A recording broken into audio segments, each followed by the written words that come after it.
I do have a couple of questions, though. I'm into preventive medicine. And my question is, where does preventive, if it does it play a role, preventive medicine? In other words, when we're doing preventive medicine, is it feeding into a fear basis? In other words, let's say we're doing preventive medicine and avoiding certain foods. Is that coming from a fear-based? And is it effective? Does it give us anything? Does it offer us anything physically? Or is it just beliefs? Well, the basis of it is a little off-putting in this sense. When you are preventing, what are you preventing? A degeneration, arthritic changes, different maladies, sure. In other words, and so sometimes just the idea of the preventative medicine causes you to do a virtual reality about the things that you are preventing, which actually makes you more associative with them than otherwise. In other words, preventative medicine seems like a good idea rather than waiting until I get sick and then doing something about it. This is anticipating well-being in advance, as long as it is anticipating well-being in advance. And so it all depends on how optimistic of well-being you are and how preventative of not well-being you are. We even think that there would be better words that would be more like, I am allowing the well-being rather than preventing the not well-being. And as long as that is your mindset, then all is well. We think it is a wonderful idea to be sensitive to how you feel, because in the same way that you're wanting to choose your thoughts based upon how they feel, we would choose everything based upon how it feels. But the thing about so many things that are written in books is it's not leaving you the latitude to gravitate toward what you feel. Most people are not, first of all, keenly aware of what they're feeling until they overdo it.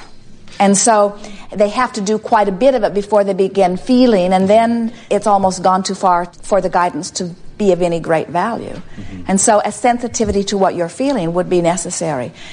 Again, we think it is much better to guide yourself from the inside. In other words, as you say, I want to feel good, and I know that I have eaten something in the past that I did not feel good, or I did not get the results I wanted.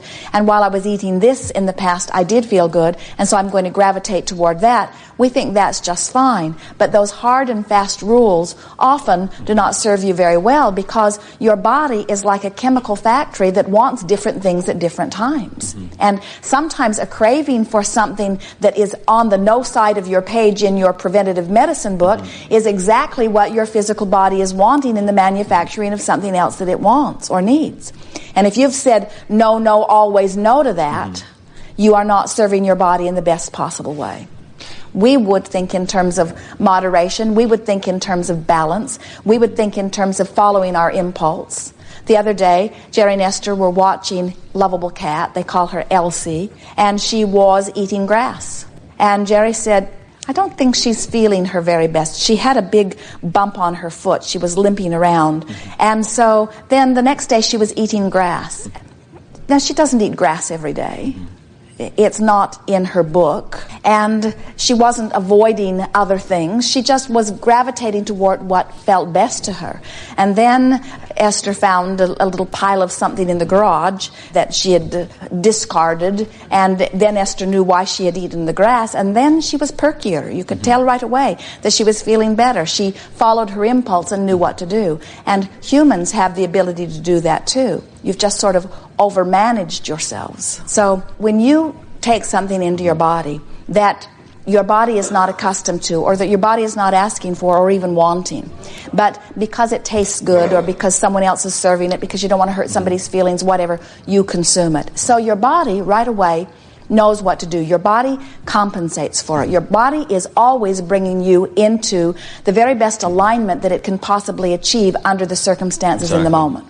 So your body compensates for this food that you've eaten. And in the compensating process, that compensation translates as a craving to you. In other words, what happens is you have ingested something more than your body wants, and your body deals with it. And in dealing with it, it revs everything up into high gear to deal with it. It gets momentum going in order to deal with it. And that very momentum feels like craving to you.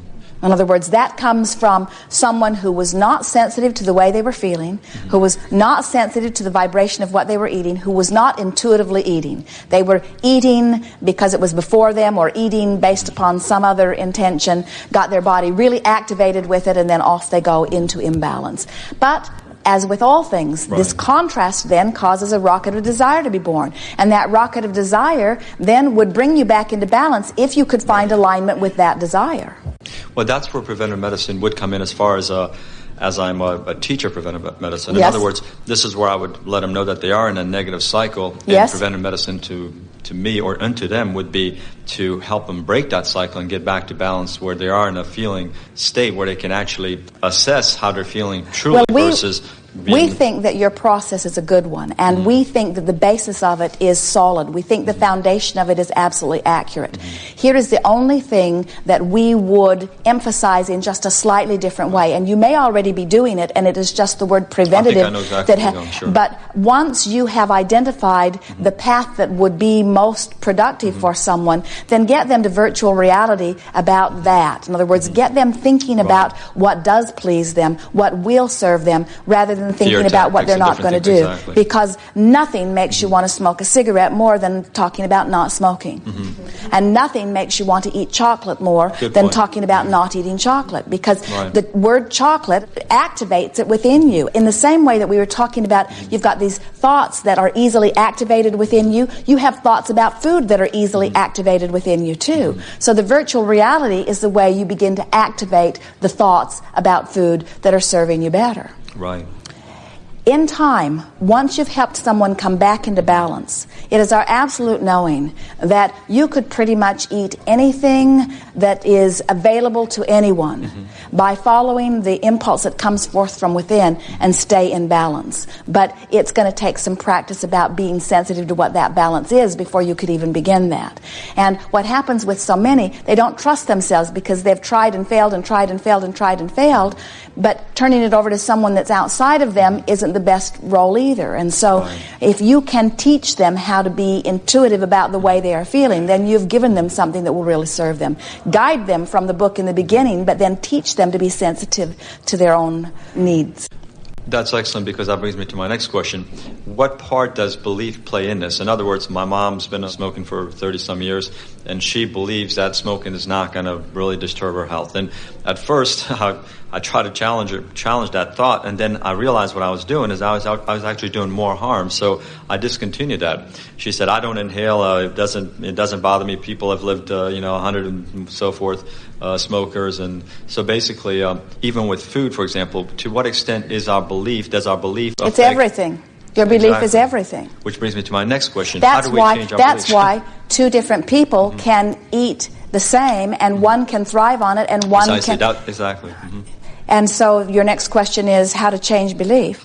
I mean, of course, I know how to change beliefs. Just intent is a good starting point. But can you give some more tools to change beliefs? Let's break it all down.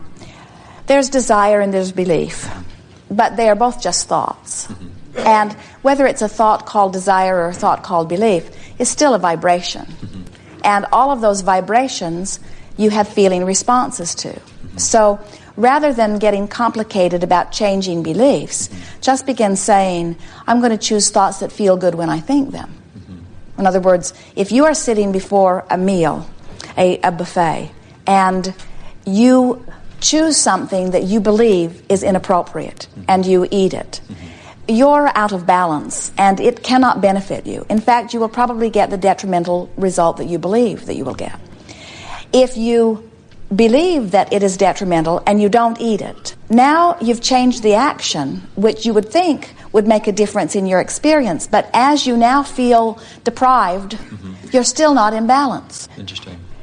And so what you're reaching for is to be in balance. The thing that we love most of all is to see someone joyously eating. And that's a hard thing to find in your culture today, because almost all of you have found something to be wrong with almost everything that you eat. Precisely. And so when you eat, it's usually not a pleasant experience. In other words, some people have got to the point that they only eat just for fuel, and they try to make it as brief as possible. They try to eliminate the experience as much as they can. Other people feel uncomfortable every time they eat and receive the detrimental results.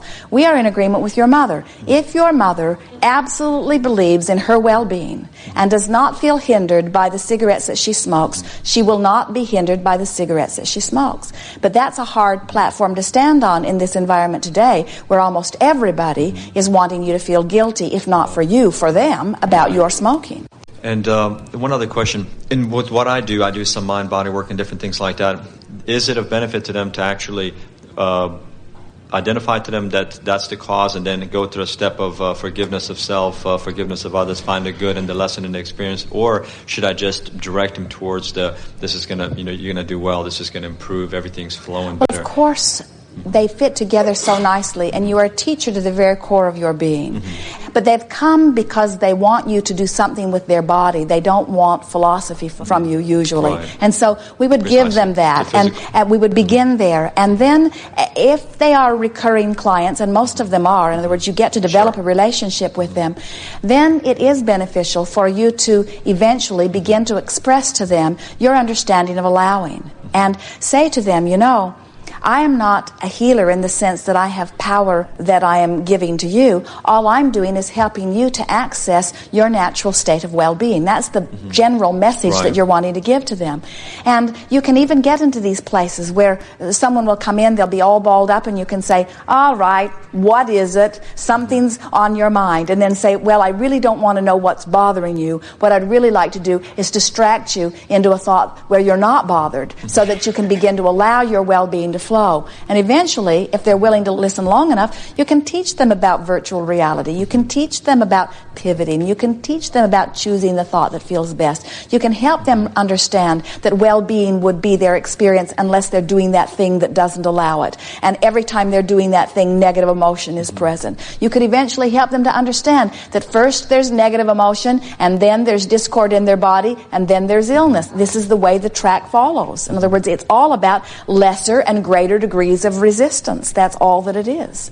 And so when people come to a physician and they want a pill or a surgery or a therapy, very often they can receive it, because in the midst of their struggle, they have a strong rocket of desire, and when they go to the healthcare professional, they have belief in the outcome, and so often they can find remedies. There are a lot of wonderful remedies that take place in these settings, but almost always there is another reoccurrence and another reoccurrence and another reoccurrence, because they are not understanding what causes it to begin with. And so certainly you're wanting to deal with what's most immediate, but it's also so loving to help them to understand gently how they got there. Because in the same way that you teach them to release this one, you help them not attract the next one. In other words, that might be the very best understanding of preventative medicine. In understanding how to release the resistance here and now, we're also talking about how it will never come back. And is that not the best preventative medicine you've ever heard? Yeah, absolutely. I believe it was last month's tape or the month prior to that. I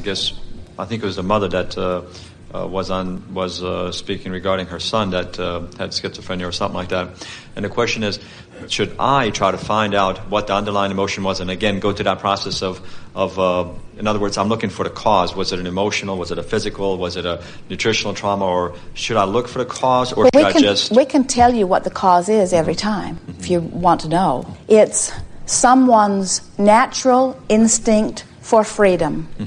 In an environment, maybe general and maybe specific. In other words, it might be a mother and it might be a society that suppresses. And so the individual does not feel free to be who they feel like being, so they suppress only to have another part of them find freedom through another personality. And the more personalities that come up, the stronger the suppression has been. In other words, that's always what it is. When we were talking earlier about how you find yourselves behaving one way with one person and another with another. So someone who has a lot of different personalities may very well be someone who is just easily activated by whatever is surrounding them. And since there are rivers or currents or streams of thoughts, some people become very pliable in that regard, you see. But always it is because they feel unable or incapable or not allowed to allow who they really are to flow. And always the remedy is a soothing of them. It is a unconditional loving of them. It is an accepting of them as they are.